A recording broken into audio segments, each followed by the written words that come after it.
ಕಳೆದ 11 ವರ್ಷದಿಂದ ಆಶ್ರಮ ಸೇವೆ ನಡೆಸ್ಕೊಂಡು ಬಂದಿದ್ದೇವೆ. ಮೊದಲು ನಮ್ಮ ಆಶ್ರಮಕ್ಕೆ ಪ್ರಚಲಿತ ಆಶ್ರಯಧಾಮ ಅನಾಥಾಶ್ರಮ ಅಂತ ಹೆಸರು ಇಟ್ಕೊಂಡಿದ್ವಿ. ಪುನೀತ್ ಸರ್ ಅವರು ತೀರ್ಕೊಂಡ ಮೇಲೆ ಅವರ ಒಂದು ಸೇವೆ, ಮಾನವೀಯ ಮೌಲ್ಯಗಳು, ಅವರ ಒಂದು ಆದರ್ಶಗಳನ್ನು ನಾವು ನೋಡಿ ಅವರ ಒಂದು ಹೆಸರು ನಮ್ಮ ಆಶ್ರಮಕ್ಕೆ ಇರಲಿ ಅಂತ ನಾವು ಬಯಸಿ ನಮ್ಮ ಒಂದು ಅನಾಥರ ಸೇವೆಗೆ ನಾವು ಪುನೀತ್ ರಾಜ್ಕುಮಾರ್ ಆಶ್ರಯಧಾಮ ಅನಾಥಾಶ್ರಮ ಅಂತ ಹೆಸರನ್ನು ಬದಲಾಯಿಸ್ಕೊಂಡ್ವಿ. ಹಾಗಾಗಿ ಕಳೆದ 2-3 ವರ್ಷದಿಂದ ನಮ್ಮ ಆಶ್ರಮಕ್ಕೆ ಪುನೀತ್ ರಾಜ್ಕುಮಾರ್ ಆಶ್ರಯಧಾಮ ಅನಾಥಾಶ್ರಮ ಅಂತ ನಾವು ಹೆಸರು ನೋಂದಾಯಿಸ್ಕೊಂಡಿದ್ದೇವೆ.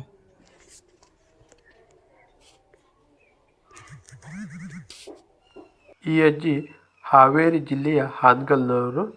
ಇವರು ಎಷ್ಟೋ ದಿನಗಳ ಕಾಲ ಬಸ್ ಸ್ಟ್ಯಾಂಡಲ್ಲಿ ಯಾರೊಬ್ಬರು ಬಿಟ್ಟು ಹೋಗಿ ಅಲ್ಲೇ ಇದ್ದಂಥವ್ರು.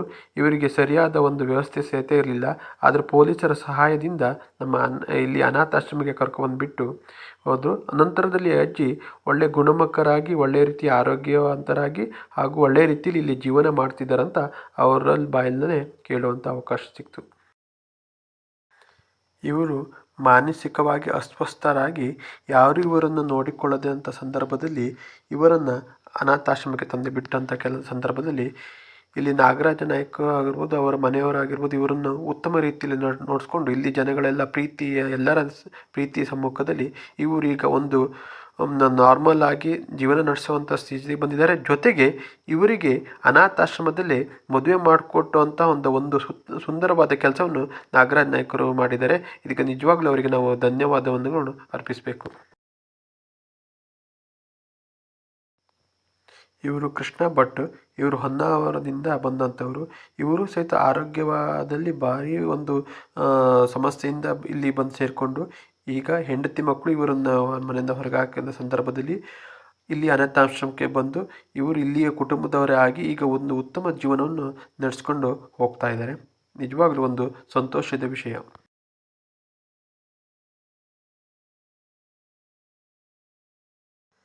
ಎಲ್ಲರನ್ನೂ ಒಂದೇ ಕಡೆ ಸೇರಿಸಿ ಎಲ್ಲರನ್ನು ಮಾತಾಡಿಸೋ ಪ್ರಯತ್ನ ಮಾಡುವಾಗ ಎಲ್ಲರೂ ಮಾತಾಡಿ ಸ್ವಲ್ಪ ಸೌಂಡ್ ಡಿಸ್ಟರ್ಬೆನ್ಸ್ ಆದ ಕಾರಣ, ಕೆಲವರ ಮಾತುಗಳು ಸರಿಯಾಗಿ ಕೇಳದ ಕಾರಣ ನಾವು ಎಕ್ಸ್ಟ್ರಾ ಒಂದು ವಾಯ್ಸ್ ಕೊಡುವಂಥ ಕೆಲಸ ಮಾಡಬೇಕಾಗಿ ಬಂತು. ಕೆಲವೊಂದು ವಾಯ್ಸ್ಗಳು ಸರಿಯಾಗಿ ಬರದೇ ಇರುವಂಥದ್ದು ಒಂದು ಸಮಸ್ಯೆ ಆದ ಕಾರಣ ಎಕ್ಸ್ಟ್ರಾ ವಾಯ್ಸ್ ಕೊಡುವಂಥ ಒಂದು ಪ್ರಯತ್ನ ಮಾಡ್ತಾಯಿದ್ವಿ. ಅಡಚಣೆಗೆ ಕ್ಷಮೆ ಇರಲಿ. ಇವರು ಕೇರಳ ಮೂಲದ ವ್ಯಕ್ತಿಗಳು. ಏನೋ ಆರೋಗ್ಯ ಸಮಸ್ಯೆಯಿಂದ ಇಲ್ಲಿ ಬಂದು ಸೇರಿಕೊಂಡ್ರು. ಈಗ ಕನ್ನಡವನ್ನು ಒಳ್ಳೆಯ ರೀತಿಯಲ್ಲಿ ಮಾತಾಡೋಷ್ಟು ಇಲ್ಲಿ ಕಲ್ತಿದ್ದಾರೆ. ಹಾಗೂ ಇಲ್ಲಿ ಉತ್ತಮ ಆರೋಗ್ಯ ನಮಗೆ ಸಿಗ್ತಾ ಇದೆ, ಉತ್ತಮವಾದ ಆಹಾರ, ಎಲ್ಲ ರೀತಿಯ ಸೌಕರ್ಯಗಳು ನಮಗೆ ಸಿಗ್ತಾ ಇದೆ ಅಂತ ಒಂದು ಸಂತೋಷದ ವಿಷಯನ ನಮ್ಮ ಜೊತೆ ಹಂಚಿಕೊಂಡಿದ್ದಾರೆ.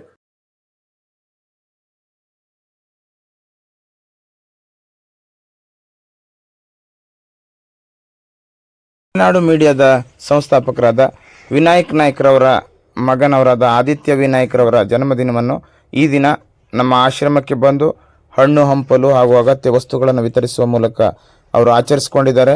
ಅವರ ಮುಂದಿನ ಭವಿಷ್ಯ ಉಜ್ವಲವಾಗಿರಲಿ, ಅವರಿಗೆ ಒಳ್ಳೆಯ ಆರೋಗ್ಯ, ಐಶ್ವರ್ಯ, ಸಂಪತ್ತು ಎಲ್ಲ ಲಭಿಸಲಿ ಎಂದು ನಾವು ಆಶ್ರಮವಾಸಿಗಳ ಪರವಾಗಿ ಹಾಗೂ ನಾನು ವೈಯಕ್ತಿಕವಾಗಿ ಅವರಿಗೆ ಶುಭ ಹಾರೈಕೆಯನ್ನು ಮಾಡ್ತೇನೆ. ಹಾಗೆ ಜನ್ಮದಿನದ ಶುಭಾಶಯವನ್ನು ಕೋರ್ತೇನೆ.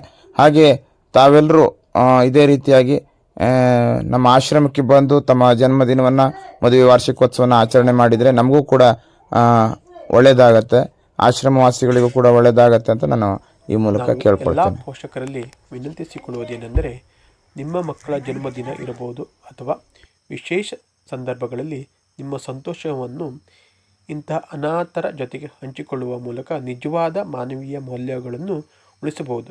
ಅವರಿಗೂ ಕೂಡ ನಮ್ಮವರು ಯಾರೂ ಇಲ್ಲ ಎಂಬ ಕಲ್ಪನೆ ಇರುವುದಿಲ್ಲ. ಎಷ್ಟೋ ಮದುವೆ ಸಮಾರಂಭಗಳಲ್ಲಿ, ಇತರೆ ಸಮಾರಂಭಗಳಲ್ಲಿ ಅತಿ ಹೆಚ್ಚು ಊಟದ ವ್ಯವಸ್ಥೆ ಇರುತ್ತದೆ. ಅಷ್ಟೇ ಊಟವನ್ನು ತಮ್ಮ ತಾಟಿನಲ್ಲಿ ಹಾಕಿಕೊಂಡು ಏನೂ ತಿನ್ನದೆ ಹಾಗೆ ಬಿಟ್ಟು ಹೋಗುವ ವ್ಯಕ್ತಿಗಳನ್ನು ನಾವು ನೋಡಿದ್ದೇವೆ. ಎಷ್ಟೋ ಆಹಾರ ದುರುಪಯೋಗ ಆಗುತ್ತಿದೆ. ಅದೇ ಆಹಾರವನ್ನು ಇಂತಹ ಅನಾಥಾಶ್ರಮಗಳಿಗೆ ನೀಡಿದಲ್ಲಿ ಸಂತೋಷವಾಗಿ ಊಟ ಮಾಡುತ್ತಾರೆ. ಇಂತಹ ಮಾನವೀಯ ಮೌಲ್ಯಗಳು, ಗುಣಗಳು ನಮ್ಮ ಸಮಾಜಕ್ಕೆ ಬರುವಂತಾಗಲಿ. ನಾವು ಮಕ್ಕಳಿಗೆ ಈಗಿಂದಲೇ ಮಾನವೀಯ ಮೌಲ್ಯದ ಅಂಥ ಗುಣಗಳನ್ನು ಬೆಳೆಸಬೇಕು. ನಮ್ಮಲ್ಲಿರುವಂಥ ಯಾವುದೇ ವಸ್ತು ಹಂಚಿಕೊಂಡು ಬದುಕಬೇಕುವಂತಾಗಬೇಕು. ಅನಾಥರು, ನಿರ್ಗತಿಕರು, ಅಂಗವಿಕಲರು, ರೋಗಿಗಳು, ಕಷ್ಟದಲ್ಲಿರುವ ಎಲ್ಲರಿಗೂ ಸಹಾಯ ಮಾಡುವ ಮನೋಭಾವವನ್ನು ನಮ್ಮ ಮಕ್ಕಳಿಗೆ ನಾವು ಬೆಳೆಸಬೇಕು. ಈ ಮೂಲಕ ಉತ್ತಮ ಸಮಾಜವನ್ನು ರೂಪಿಸಿಕೊಳ್ಳಲು ನಾವೆಲ್ಲರೂ ಸೇರಿ ಕೈ ಜೋಡಿಸಬೇಕಾಗಿ ಈ ಮೂಲಕ ವಿನಂತಿಸಿಕೊಳ್ಳುತ್ತೇನೆ. ಪುನೀತ್ ರಾಜ್ಕುಮಾರ್ ಆಶ್ರಮಧಾಮ ಅನಾಥಾಶ್ರಮದ ಸಂಪೂರ್ಣ ವಿಡಿಯೋವನ್ನು ನಾಗರಾಜ್ ನಾಯ್ಕ್ ಸಂದರ್ಶನ ಸಂದರ್ಭದಲ್ಲಿ ತೋರಿಸುವಂತಹ ಪ್ರಯತ್ನ ಮಾಡ್ತಾ ಇದ್ದೇವೆ. ಮುಂದಿನ ವಿಡಿಯೋದಲ್ಲಿ ನೀವು ಅದನ್ನು ನೋಡಿ ಹಾರೈಸಬೇಕು. ಹಾಗೂ ಮಲೆನಾಡು ಮೀಡಿಯಾ ಯೂಟ್ಯೂಬ್ ಚಾನಲನ್ನು ಸಬ್ಸ್ಕ್ರೈಬ್ ಮಾಡಿ ಮುಂದಿನ ವಿಡಿಯೋಗಳನ್ನು ನೋಡಲು ಬೆಲ್ ಐಕಾನ್ ಪ್ರೆಸ್ ಮಾಡಿ.